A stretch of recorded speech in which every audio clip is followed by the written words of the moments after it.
Imagine standing before the Creator of the universe. Would you not want to be pure, inside and out? That is why prayer and ablution are not just rituals, they are lifelines. Prayer is the foundation of faith. Allah says, "Establish prayer for my remembrance," Quran 20:14. Prayer keeps the heart alive, protects from sin, and fills the soul with peace. It is the daily reminder of who we are, and why we exist.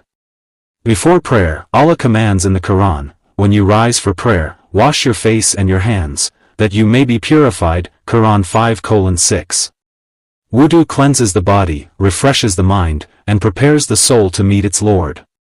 The Prophet taught, "Wudu upon wudu is light upon light." It brings radiance on the day of judgment, washing away sins and filling the heart with tranquility. Prayer with wudu is light, purity, and closeness to Allah, strength for the body and peace for the soul.